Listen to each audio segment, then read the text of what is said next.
தந்தை மகன் தூய ஆவியாரின் பேராலே க்காகவும்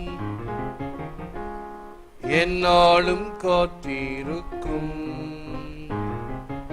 நற்கருணை ஆண்டவரே, நன்றி புகழ் உமக்கே. நற்கருணை ஆண்டவரே,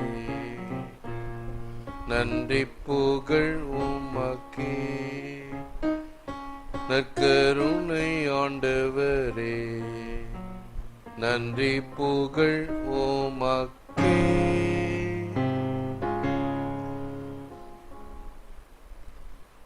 வானின் அமுதே வா, என் வாழ்வின் உயிரே வா.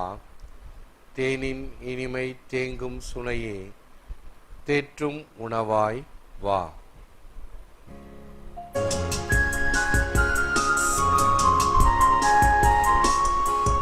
வாழ்விக்கும் நல்லா என் இயேசுவே, நீ உன்னிடம் வாழ்கின்ற ஆடுகள் யார்? வாழ்விக்கும் நல்லா என் இயேசுவே, நீ உன்னிடம் வாழ்கின்ற ஆடுகள் யார்? பொல்லாத ஆடு சிதறி நானும் மந்தையில் சேர்ப்பாயே நல்லாயனே. பொல்லாத ஆடு சிதறி நானும் மந்தையில் சேர்ப்பாயே நல்லாயனே. வானின் அமுதே வா,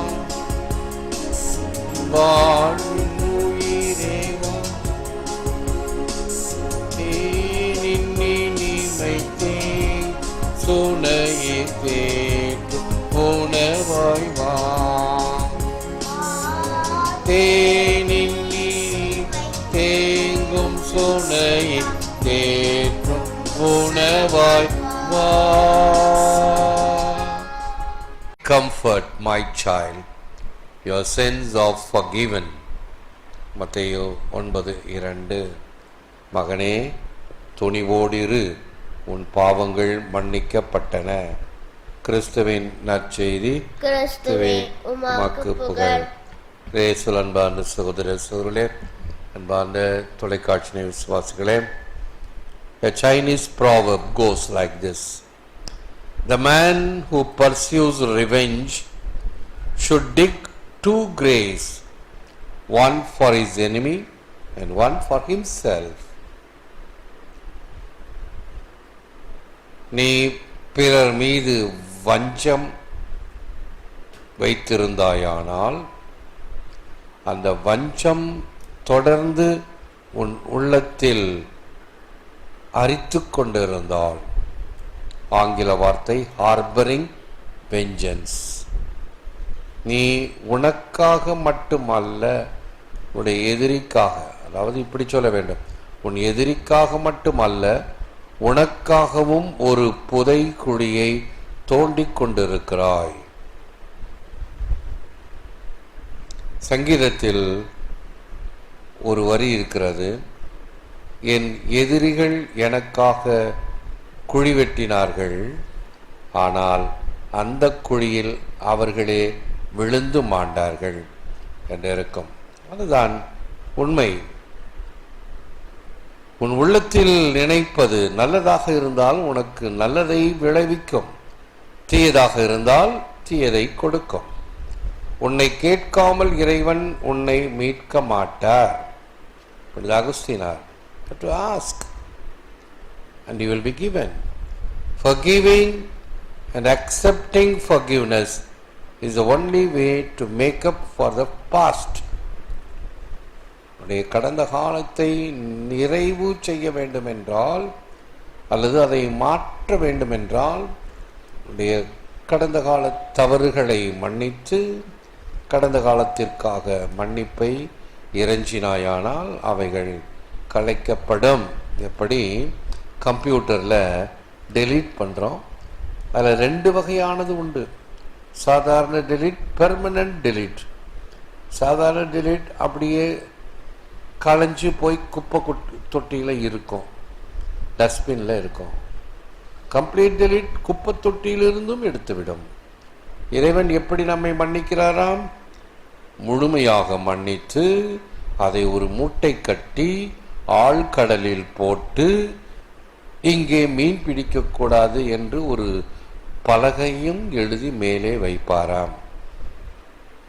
ஏனென்றால் இறைவன் மன்னிக்க தயாராக இருப்பவர், மன்னிக்க அருள்பவர். Silence is at the root of our union and with God and with one another. The fruit of silence is prayer. The fruit of prayer is faith. The fruit of faith is love. And the fruit of love is service. Saint Teresa of Calcutta. You bear the cross gladly and it will bear you. Thomas à Kempis. Imitation of Christ என்ற அருமையான புத்தகத்தை எழுதிய ஆசிரியர். பைபிளுக்கு அடுத்து அதிகமாக படிக்கப்படுகின்ற புத்தகம். Great missionary is a proud man but a humble, but God's mercy is even greater. Saint Augustine. கடவுளுடைய இரக்கம் இருப்பதிலேயே மிக பெரியது. ஜெபம். Lord Jesus, through your merciful love and forgiveness, you bring healing and restoration to body, mind and soul. May your healing power and love touch every area of my life, my innermost thoughts, feelings, attitudes and memories. Pardon my offenses and transform me in the power of your Holy Spirit, that I may walk confidently in your truth and guidance. தேவனாகிய ஆண்டவரே இயேசுவே, உம் அன்பின் கருணையினாலும் பாவ மன்னிப்பினாலும் ஆன்ம சரீர நலமளித்து புதுப்பித்து திடப்படுத்துகின்றேன். உமது குணமளிக்கும் வல்லமை என் வாழ்வின் எல்லா பகுதியையும் தொடுவதாக. என் மனத்தின் அடி ஆழத்தையும் சிந்தனை, சொல், செயல் அனைத்தையும் தொட்டு நிறைவு செய்வதாக. என் குற்றங்களை மன்னித்து உம் தூயாவியால் என்னை முற்றிலும் மாற்றியருளும். இதனால் உண்மையிலும் நன்மையிலும் நம்பிக்கையோடு நடப்பேனாக. ஏற்று வரமருளும் இறைவா, காக்கும் கரங்களினால். ஆமேன், ஆமேன்.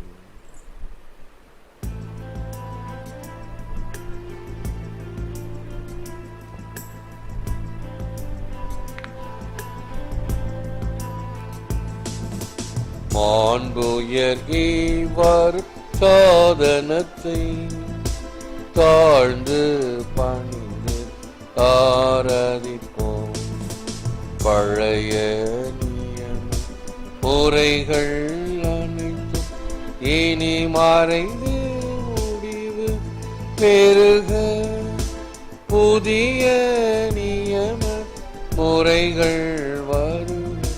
புலன்களாலே மனிதன் இதனை அறிய இயலா. குறையை நீக்க விசுவாசத்தின் உதவி பெருக.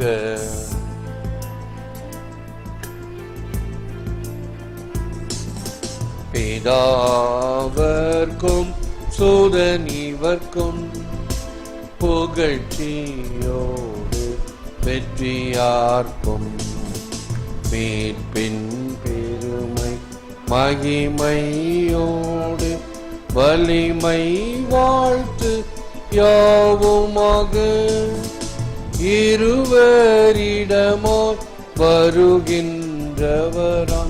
தூய ஆவி ஆனவர்க்கும் அளவில்லாத சம புகழ்ச்சி என்றுமே உண்டாகுக.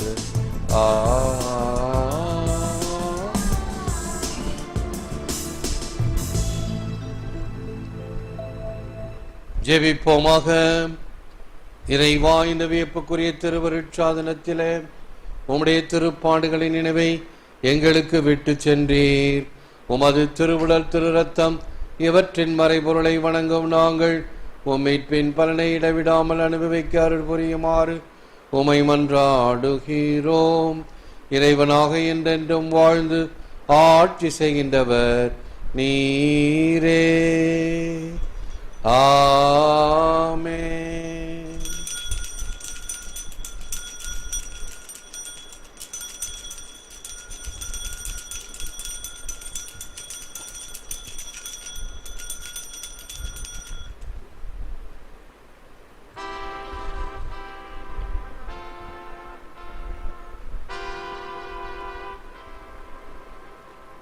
போற்றி போற்றி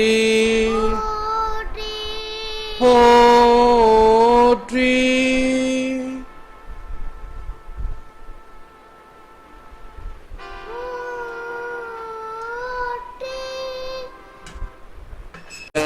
சொல்ல வழித்துணை நீ வானின் அமுதேவா, என் வாழ்வின் உயிரேவா,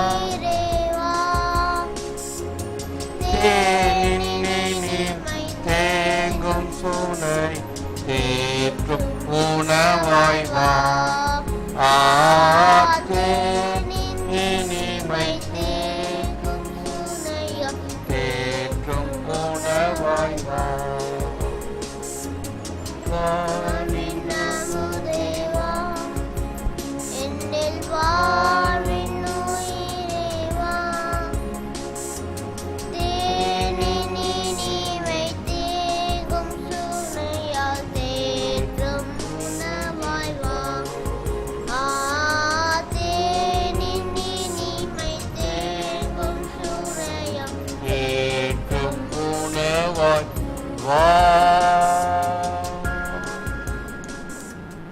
நற்கருணை மாலை. இயேசுவின் உடல், இயேசுவின் ரத்தம். இயேசுவின் உடல் என்பதால் என் உடலில் வியாதி இல்லை. இயேசுவின் ரத்தம் என்பதால் என்னில் சோர்வில்லை. இயேசுவின் கண்கள் என்பதால் என் பார்வையில் பழுதில்லை. இயேசுவின் உடலும் நாகம் என்பதால் என் பேச்சில் பொய்யில்லை. இயேசுவின் கண்கரங்கள் என்பதால் நான் கொடுப்பதில் மகிழ்வடைகிறேன். இயேசுவின் கால்கள் என்பதால் நன்மை செய்ய நடக்கிறேன். இயேசுவின் சிந்தனை என்பதால் திட்டங்களில் தெளிவுள்ளது. இயேசுவின் உள்மனம் என்பதால் முடிவுகள் சரியானவை. இயேசுவின் அடிமனம் என்பதால் என் குறைகள் எல்லாம் குணமடைகின்றன. இயேசுவின் இயல்பு என்பதால் நான் ஆவியானவரால் இயக்கப்படுகிறேன். ஆமென். சென்னையிலே பரங்கி மலை என்பது பழைய பெயர், தோமையார் குன்று என்பது புதிய பெயர். அங்கேதான் அவர் பதுங்கி தன்னுடைய விசுவாசத்தை பகிர்ந்து கொண்டிருந்தார். ஒரு கற்பாறையை சிலுவை வடிவாக செதுக்கி பாலி மொழியிலே என் ஆண்டவரே என் தேவனே என்ற வார்த்தைகளை எழுதினார். இன்றைக்கும் அந்த கற்பாறையில் செதுக்கப்பட்ட சிலுவை அந்த தோமையார் குன்று, சென்ட் தாமஸ் மவுண்ட் என்ற அந்த மலையின் மேலே உள்ள கோவிலில் இருக்கிறது. அந்த ஆலயத்திலே 2.5 வருஷம் நான் அங்கு தங்கியிருந்தேன். தினமும் திருப்பலி ஒப்பு கொடுத்தேன். அங்கு இருக்கக்கூடிய சிஸ்டர்ஸுக்கு சாப்ளினாக இருந்தேன். தொழிற்படிப்பு கிண்டியிலே படித்தேன். அப்பொழுது அங்கிருந்து தினமும் செல்வேன். இன்றைக்கும் மலை மேலே இருந்த ஒரு ஃபாதர் அப்படின்னா அவங்களுக்கு என்ன ஞாபகம் வரும்? தினமும் காலையில் 5 மணிக்கு மலை மீது இருந்து ஒரு பாடல், ஒரு நற்செய்தி வாசகம், ஒரு சங்கீதத்தை படிப்பேன். ரெக்கார்டு கூட போட மாட்டேன், படிப்பேன், பாடுவேன். நானே பதில் உரை பாடலே பாடுவேன். அவன் காலையில் 5 மணிக்கு பாருங்க, மலை மேலே உச்சியிலேருந்து பாடும்போது அது பல்லாவரம் வரைக்கும் கேட்கும். இந்த பக்கம் அப்படி பூந்தமல்லி வரைக்கும் கூட கேட்கும். அப்படியே அமுத காரணமாக டிஸ்டர்பன்ஸ் இருக்காது யாருக்கும். தூங்குறவங்களுக்கு இது என்னது தூக்க நேரத்தில் சத்தம், நல்ல ஒரு வானத்திலிருந்து வருகின்ற ஒரு டிவைன் மியூசிக் போல. ஆகவே எல்லாரும் அதுக்காக காத்துக்கிட்டு இருப்பாங்க. அதனால என்ன தெரியுமா அட்வான்டேஜ், மக்களுக்கு நாம் நல்லதை கொடுக்குறோம். ஒரு நாள் கூட லீவ் எடுக்க முடியாது, ஒரு நாள் கூட ஊருக்கு போக முடியாது, ஒரு நாள் கூட கண்ணாலங்காட்சி அப்படின்னு போக முடியாது, ஒடியாந்துடணும். ஏன்னா அங்கே இருப்பதே தனிமை, வேற யாரும் கிடையாது. ஒரு பிஷப் ஒரு நாள் என்னை பார்க்க வந்தார். அங்கே பார்த்துட்டு அவர் பயந்து போனார். தனியாவா இருக்கிறீங்க? ஆமாம். பயமா இல்லையா? என்னத்துக்கு பயம்? துப்பாக்கி வச்சு இப்படி சுற்றுவானே அப்படின்னு. சுடுச்சுமே, பயம் இல்லை. பார்த்தீங்களா பயம்? பார்த்தீங்களா எப்படி உயிருக்கு பயம்? தனியாக தான் இருந்தேன். இப்போ நல்லா பாதுகாப்பு, நிறையா செக்யூரிட்டி எல்லாம் போட்டிருக்காங்க, வளர்ந்துச்சு இல்லையா? ஏறக்குறைய எத்தனை வருஷம்? 40 வருஷம் ஆச்சே. ஆகவே என்பார்ந்த மக்களே, அந்த தோமையார் மலை இன்றைக்கும் நமக்கு கட்டியம் கூறக்கூடிய, சான்று பகரக்கூடிய தோமையாருக்காக இன்றைக்கும் ஒரு சான்றாக இருக்கின்ற இடம். இந்தியாவிலேயே ஒரே ஒரு ரயில்வே ஸ்டேஷன் கிறிஸ்டியன் நேமோட இருக்கிறது என்றால் அது saint Thomas mount railway station. ஒரு post office, saint Thomas mount post office கூட நிறைய இருக்கலாம். நான் கூட பசிலிக்காவில் இருக்கும்போது பகீர்தன முயற்சி செய்து அதை ஒரு போஸ்ட் ஆஃபீஸ், ஒரு சீல் குத்துற மாதிரி ஒரு இடத்தையெல்லாம் நான் கொடுக்கறதுக்கு ஏற்பாடெல்லாம் பண்ணுங்க. அதான் எனக்கு ரொம்ப வருத்தம் வருது. மாற்றிடுறாங்கன்னு இல்லை, மாற்றம் தேவைதான். 7 வருஷம் ஒருத்தருக்கு தேவைதான். இல்லை சரி இன்னும் கொஞ்சம், இன்னொரு 1 வருஷம் கொடுங்க, நான் இதெல்லாம் முடிச்சிடுறேனே, நாங்க பார்த்துக்கிறோம். என்ன தாணி போடுங்க. நீங்க பக்கத்துல ஒரு இடத்துல, கோவிலுடைய இடத்துலயே இடத்த கொடுத்து நீங்க இங்க போஸ்ட் ஆஃபீஸ் வச்சுக்கோங்க, Saint Thomas Basilica post office வச்சுக்கோங்க, எல்லாம் தயாரா இருந்தது. வந்தது கோட்டை விட்டாச்சு, ஆணி புடுங்கல, அவ்வளவுதான். சொன்னா மட்டும் கோவம் வருது இல்ல, பொறாம வருது இல்ல, ரோஷம் வருது இல்ல.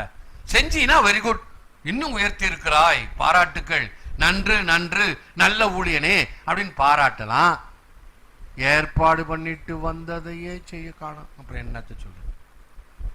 அதே போல பிற பங்கிலிருந்து வந்து குடியேறுகின்ற மக்களுக்கு கல்லறை தேவை என்பதை உணர்ந்து இந்த லாஸ்பேட்ல எல்லாம் அங்க இருக்கக்கூடிய பங்கு தந்தை முன்னாடியில என்ன பண்ணாங்க, ஐயோ எங்க மக்களுக்கு கல்லறை வேணும்னு சொல்லி தமிழ்நாட்டுல போய் இடத்த வாங்கி அவங்களுக்கு கல்லறை கொடுத்தாங்க. அது பங்கு சாமியார்களுக்கு அந்த பங்கு மக்கள் மேல் இருக்கக்கூடிய ஒரு அக்கறை.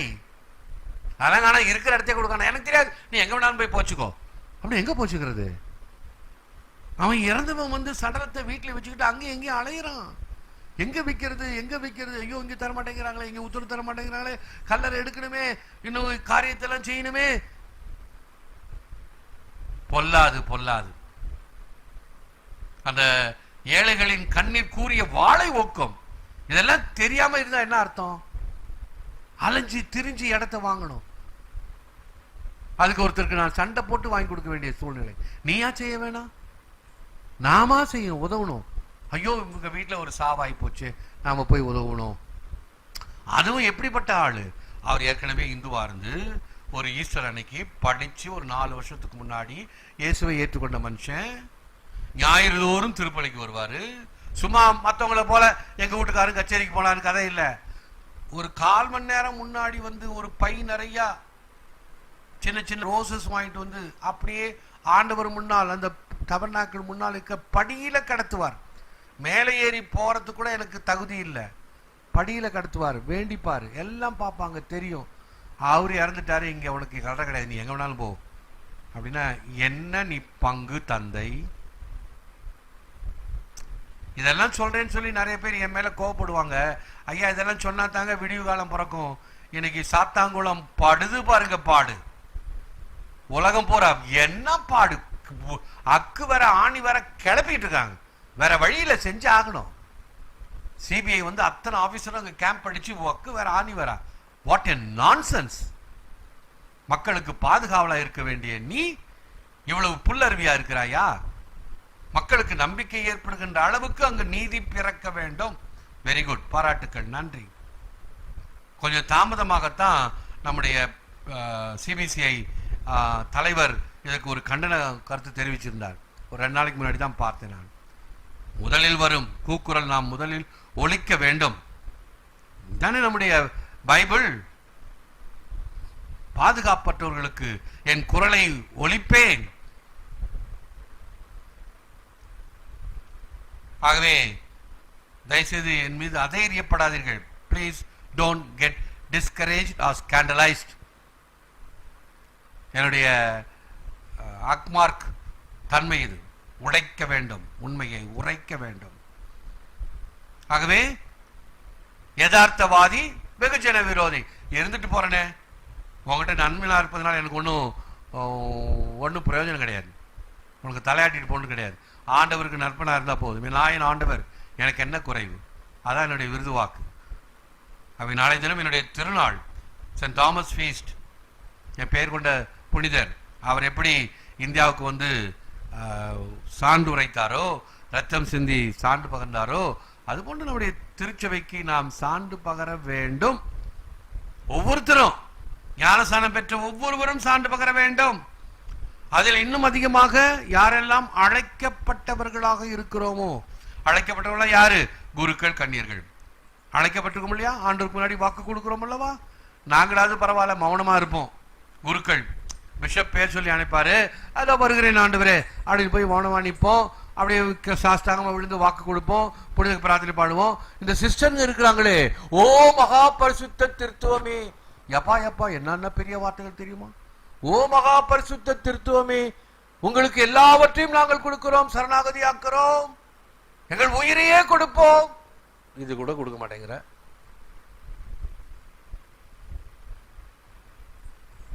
என்ன வாக்கு தத்தம்? இருக்கிறாங்க, நல்லவங்க எல்லாம் இருக்கிறாங்க, இல்லைன்னு சொல்ல. எல்லாரையும் ஒட்டு மொத்தமா நான் திட்டல. எனக்கு அந்த பிரதராய் இருக்கும் பொழுது அந்த சிஸ்டருடைய மாண்பை தெரிவித்த 2 சகோதரிகள் அதே க்ளூனி கான்வென்ட்ல இருக்கிறாங்க. Sister Catherine, sister Regina. ஒருத்தவங்க தமிழ்காரங்க, ஒருத்தவங்க மலையாளிக்காரங்க. சிஸ்டர் கேத்ரினுக்கு தொண்டையில தைராய்டு, அந்த பெனவலன் புற்றுநோய், பெரிய கட்டியா இருக்கு இல்லையா சில பேருக்கு, அது ஒன்றும் செய்யாது, பெரிய கட்டியா தான் இருக்கும். ஒரு சென்ன வெள்ளை துணியை கட்டிக்கிட்டு அந்த தொழுநோயாளர்களுக்கு செய்த பணி இருக்குது. அவங்க எல்லாம் புனிதர்கள் ஐயா, செயின்ஸ். அவங்க எல்லாம் நாத்தமா நாரும் அந்த இடம். இப்ப பார்த்து பரவாயில்ல, நான் சொல்றது 50 வருஷத்துக்கு முன்னாடி. துப்ராய்பேட்டை அந்த பக்கம் கருவாட்டு நாத்தம் கடல், இந்த பக்கம் மருந்து நாத்தம் தாங்க முடியாது. நான் அவங்களுக்கு போய் கேட்டகிசம் சொல்லி கொடுப்பேன், பாட்டு கிளாஸ் சொல்லி கொடுப்பேன், அக்காடமி வச்சு பாட்டு சொல்லி கொடுப்பேன், காஃபி கொடுப்பாங்க. ஐயோ வேணும். அவங்க சொல்லுவாங்க, பிரதர் நாங்க இவங்களோடு சேர்ந்து வாழ்றோம் பிரதர், ஏன் பயப்படுறீங்க? ஒன்றும் வராது பிரதர், நாங்க இருக்கிறோம்ல, சாப்பிடுங்க. காஃபி சாப்பிடுவேன். இன்றைக்கு கூட இவ்வளோ காலம் 50 வருஷம் கழிச்சு இடம் சுத்தமா இருக்குதுங்க. சானிடைஸ் பண்ணி தார் ரோடு போட்டு சிமெண்ட் ரோடு போட்டு இடம் சுத்தமா இருக்குது. மகாத்மா காந்தி தொழுநோய் இல்லம்னு இருக்குது. அந்த இடத்துக்கு பூசை கூட போக மாட்டாங்க ஃபாதருங்க. இன்றைக்கும் 50 வருஷத்துக்கு முன்னாடி எப்படி இருந்திருக்கும்? அவங்க எல்லாம் புனிதர்கள், வாழ்ந்து காட்டினார்கள். அந்த அம்மா ஒன்னே ஒன்று கடைசி விருப்பம், நான் செத்தனா தாமஸ் ஃபாதர் வந்து பூசை வைக்கணும், தயவுசெய்து அதை மட்டும் எனக்கு கொடுங்கன்னு கேட்டிருந்தாங்க குழுவில். எனக்கு செய்தி வந்தது, அவங்க இறந்துட்டாங்க, உங்களை தான் வந்து பூசைக்கு சொன்னாங்க. அப்போ நான் நெய்வேலியில் இருந்தேன், பங்கு தந்தையா ஒடியாந்தேன். இந்த அர்ப்பண வாழ்வுக்கு ஒரு எடுத்துக்காட்டாக வாழ்ந்த ஒரு தாய். அப்படியெல்லாம் இருக்குது நம்முடைய கிறிஸ்துவம். அன்று தோமையார் இருந்த பொழுது எவ்வளவு கிறிஸ்துவர்கள் இந்தியாவில்? 2%. இதோ 2020ஆம் ஆண்டு எத்தனை % கிறிஸ்துவர்கள்? 2% கிறிஸ்துவர்கள். ஏயா இதுல ஏற்றமும் இல்லை இறக்கமும் இல்லையா? இவன் கல்யாணப்பட்டு இவன் பிள்ளை குட்டி பெற்றது தான் வந்துட்டே இருக்கிறதே தவிர வேறு யாரையாவது நீ தொட்டு இருக்கிறாயா? கிறிஸ்துவிடம் கூட்டி வந்திருக்கிறாயா? கேள்வி கேட்டுக்கொள். ஆனா நிறைய பேர் மனத்தளவில் கிறிஸ்தவங்களா இருக்கிறாங்க, அதெல்லாம் உண்மைதான், இல்லைன்னு சொல்லல. மனத்தளவில் நிறைய பேர் கிறிஸ்தவர்கள். இன்றைக்கு தூத்துக்குடியில நடக்குது பார்த்தீங்களா, அந்த சாத்தான் குளத்துல.